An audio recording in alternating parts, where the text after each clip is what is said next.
Yo, what's up, what's up? Magandang umaga sa inyong lahat at meron tayong bisita na Kawasaki. Ayan oh. Kawasaki Fury na last gen. Saan susi nito pre? Ang problema daw nito ay hindi na nagbi-blink yung kanyang signal light. Last time may ginawan ko ng dual horn, MDL, tsaka single horn. So hindi ko na i-vlog yun kasi napakarami na nang ginawa natin ganyan. Tamo ito, wala oh. So ang gagawin natin dito, papalitan natin ng nakabili ka ng bago? Signal light? Signal light. Ilan yan? Dalawa lang. Yan ang papalitan. Alin ang papalitan natin? Likod? Ba't di ka pa bumili sa harap? Yan lang ang i-deliver. Kala ko apat eh. Sayang, hindi mo pa dinalawa. So, ang problema nito, wala yung kabila. So, ang pagkaganyan, pundi lang ang isa niyan dito. Pagkaganyang nawawala ang nag-i-steady dun. So, ito, tatanggalin na natin, tapos papalitan natin ito. Pareho lang kaya? Pareho lang. So, ito yung binili niya. Replacement din lang to. Pero maganda o, malaki yung ano niya, bolt. So, yan yung ipapalit natin. Dali lang naman yan. Hugutin lang natin dito sa ilalim. Tapos, papalit na natin. So, ito yung ginawa natin last time dito. Signal MDL. Tapos, naglagay tayo ng busina. Mahina lang battery niya. Mahina ba ang kumarga? Ayan. Tapos, pag sa taas. So, yan yung ginawa natin last time. So, gagawin natin, tanggalin muna natin to. Tapos, palitan natin yan. And then, meron tayo dito isang change oil. So, palalamigin lang natin. Para i-drain natin yan.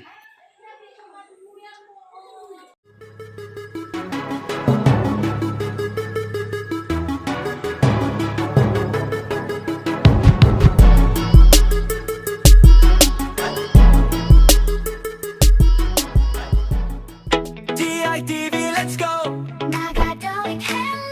Good vibes, sama-sama, riding na tara na!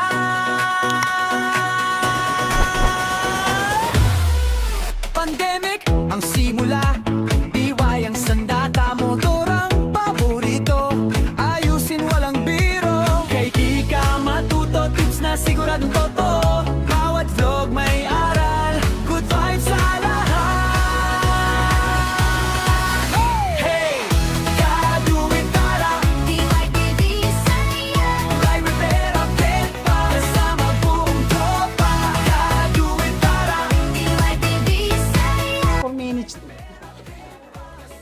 So yan na mga kadoy, tapos na tayo, naikabit na natin. Yun nga lang, ay LED yata itong ano na to, LED na. Hindi, bulb siya, kaya lang maliit. Sige nga, test na, ulit. Ayaw niyang mag-blink, so kailangan natin magpalit ng relay. Kabila. Yun o, meron na siya.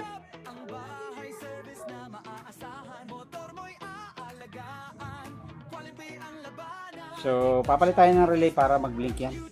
So, yan na mga kadoy, tapos na tayo mag-change oil dito. Kay pare, nasa abroad na yung kumpare ko na yun eh.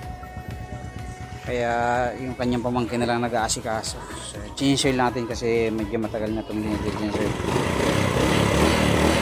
So, halos panabay kami niyang matanda lang sa buwan yung motor ko dyan eh. Parang yung sa akin ay August, ito December.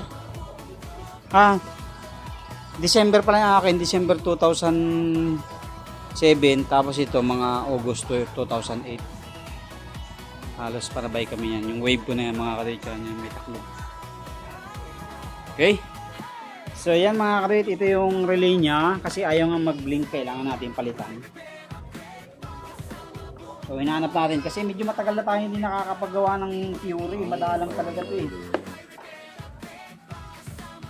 So ito yung stock na relay nya. Minsan kasi pag nagpalit ka talaga ng aftermarket o kaya ng LED, kailangan mo magpalit dito. So, papalitan natin.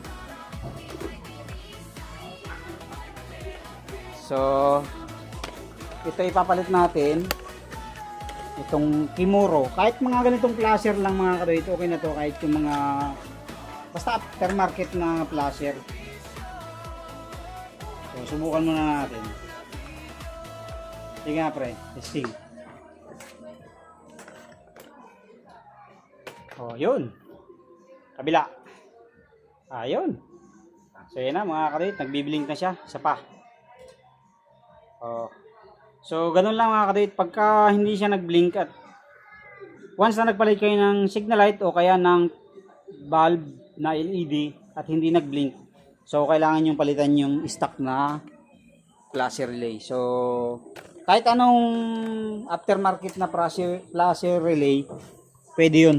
Basta aftermarket kasi mas na load niya yung mga bagong bulb or LED compare dun sa stock. Okay, so kabit na natin at tapos na tayo dyan. So ayan na mga kadit, tapos na natin gawin yung kanyang signal light. Ito dinikita niya lang. Bili ka na lang ulit pre ng isa pagka nasira to para pantay. Okay, thank you.